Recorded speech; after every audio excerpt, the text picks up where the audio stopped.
Everybody's watching the rate. Almost nobody is watching the birthdays. I'm Ron Siegel, Certified Liability Advisor, helping families build wealth through strategic debt management. Here is a number that never shows up on a rate sheet. In 2022, baby boomers owned about 32 million homes in this country. By 2035, that is projected to fall to about 23 million. That's a 9.2 million fewer boomer homeowner households in roughly 13 years. That's 9.2 million fewer boomer homeowner households in roughly 13 years. Now, before anybody panics, let me tell you what that does not mean. It does not mean 9.2 million homes hit the market at once. Some transfer inside families. Some become rentals. Some get bought by younger households forming right now. Through at least 2030, the growth in young adult homeowners is projected to more than cover that decline. The researchers who put this together call it a tide, not a tsunami. And that's fair. But here's something about tides. Tides still move shorelines. So what does this mean for you? It means the housing shortage story that everybody has accepted as permanent has a clock on it. Not tomorrow, not evenly, not in every neighborhood at the same time. Migration matters, construction matters, local jobs matter. But one of the forces holding supply tight starts to change shape in the 2030s because biology keeps a schedule and a 3% locked-in loan does not keep a property frozen forever. Here's where most people get this wrong. They treat buying a home as a decision about a payment. It's also a decision about a liability, and a liability lives on a calendar. A 30-year mortgage signed in 2026 does not mature until 2056. Think about that. You're not just buying today's permanent payment. You're accepting 30 years of exposure to a housing market that will not look like the one outside your window right now. Rates today are sitting in the mid-sixes. Everybody sees that part. Almost nobody prices the other 29 years. Picture this. A family takes out a $645,000 loan on a home here in Southern California. One worth closer to 1.2 to 1.3 million once you factor in where our market actually sits. They shop for lenders. They argue over an eighth of a point. They win the argument, and they feel good about it. Then they sign a note that runs until 2056 without ever asking a single question about what the market looks like in year 15 or year 25. That eighth of a point is real money. I'm not dismissing it, but it's the smallest decision on the table and is the only one most people actually study. And remember, California is not the national average.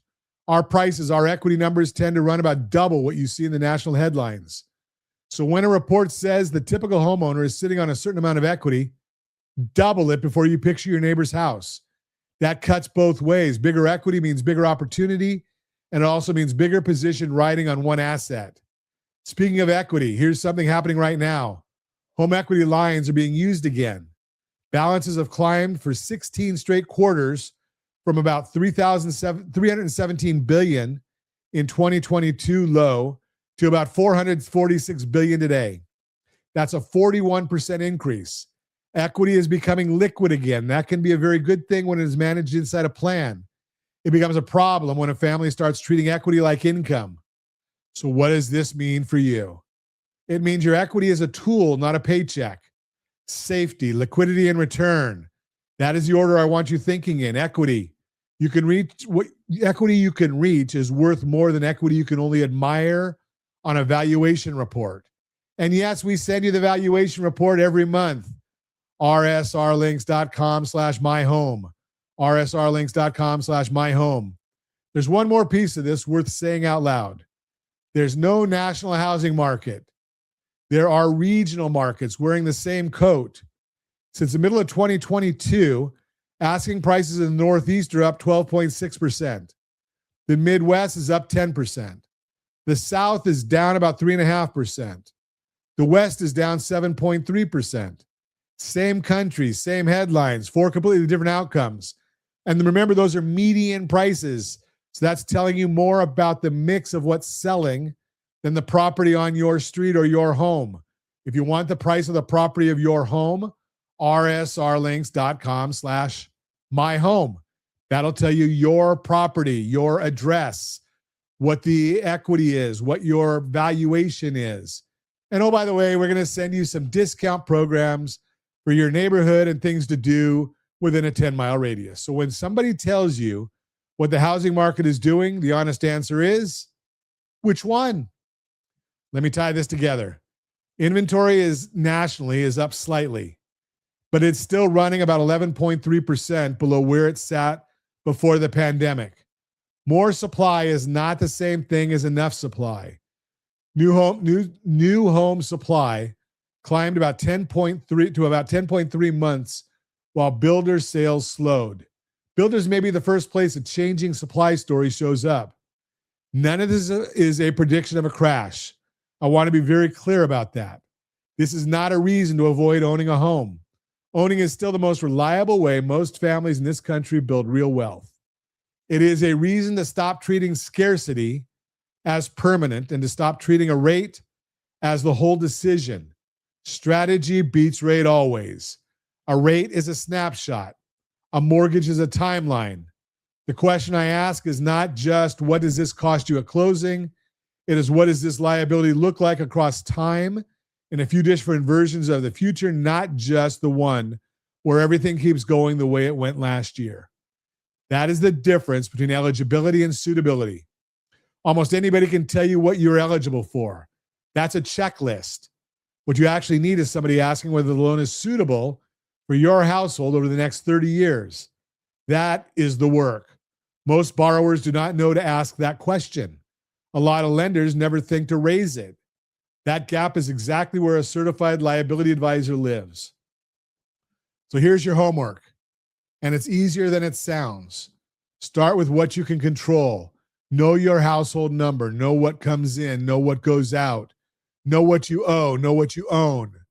Know your household blended interest rate across every debt you carry, not just the mortgage. There is a tool that does for your mortgage what this whole segment has been about. It puts your actual date on a calendar. It's called the Debt Done Date. Feed it every debt you carry, and it runs your household through 82 different types of analysis to find the plan that gets you to a specific payout date, not just a lower payment. Go to rsrlinks.com/DDD. That's rsrlinks.com/DDD. It's for Debt Done Date. Get your own numbers in front of you first. Then we can talk about strategy. And if you want to walk through your specific situation with me on a Zoom call, grab time at bookrs15.com, bookrs15.com. The people driving this housing transition are already alive, already aging, already on the calendar. You can't argue with a birthday, but you can absolutely plan around one. Not a better rate sheet, a better map.